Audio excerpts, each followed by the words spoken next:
Quick Guide, a series where I give a guide to a PoE build I've been playing in 5 minutes or less. Trinity Raider. This build uses either weapons or skills that convert your physical damage into elemental and then use the Raider's super speed and free exposure to push through maps at breakneck speed. Damage gem setups: Cyclone, Trinity, elemental damage with attacks, Fortify, Inspiration, and Rage, or for Wild Strike, Trinity, Multi-Strike, Fortify, Ancestral Call, and Inspiration, with Ancestral Call traded out for elemental damage with attacks if you anoint Tribal Fury. If you get Fortify from another source, replace with melee physical damage for Wild Strike, and Infused Channeling for Cyclone.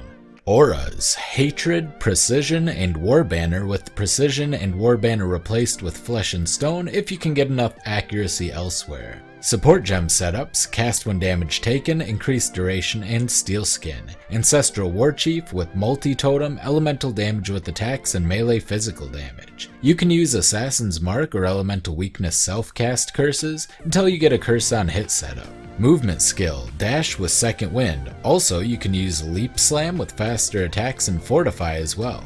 Weapons: Voidforge or dual wield Fate of the Vol for Cyclone. The same can be used for Wild Strike, but high DPS rare foils with crit would be better. Important uniques: Abyssus if you're using Voidforge, otherwise Starkanja's Head is good, Oscarm Gloves for Assassin's Mark on hit until you get Curse on hit either on jewelry or with an enchantment. Etziri's Step can be nice to put you near spell dodge cap. You can also do Queen of the Forest in this build, but you may have to drop Wind Dancer as it'll lower your evasion and you won't benefit too much from it. Cluster Jewels: Sadist and or Doriani's Lesson from large elemental jewels, Force Multiplier and or Battle Hardened from large physical jewels, and you can get Rapid Infusion from channeling medium jewels if you're just doing Cyclone with infused channeling. Also small jewels with life, always good. Other itemization: Steel Rings are insane, especially for Voidforge, particularly if you can get Curse on hit Assassin's Mark on one of them.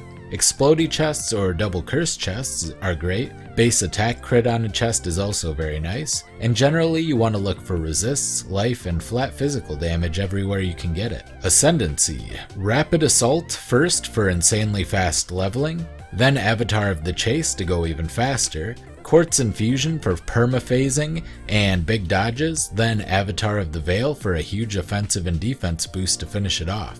Avatar of the Chase can respec into Avatar of the Veil prior to the Uber Lab if you want survivability and a little bit more damage over the speed.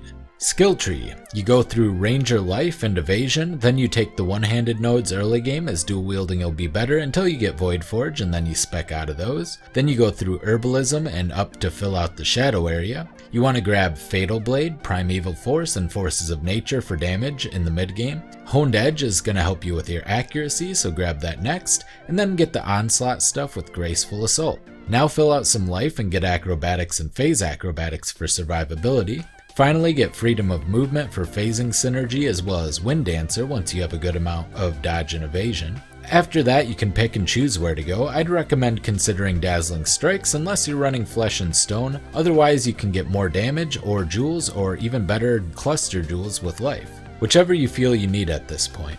Good anoints for your amulet are Rampart, Titanic Impacts, Dazzling Strikes if you didn't take it, Whispers of Doom if you have 2 curse on hits and no extra curse armor, or you can take Divine Judgment if you want a cheap damage anoint. Any of the big life nodes are also really nice to anoint as well. For bandits, I'd recommend helping Alira, but you can also kill all if you'd prefer. For Pantheon, Soul of Lunaris for mapping and then Soul of Solaris for bossing. Get the Vision of Justice upgrade for Soul of Solaris for sure. For the miners, take Soul of Ralakesh until you have a jewel with Corrupted Blood immunity, and then you want to take Soul of Garakun with Stalker of the Endless Dunes upgrade.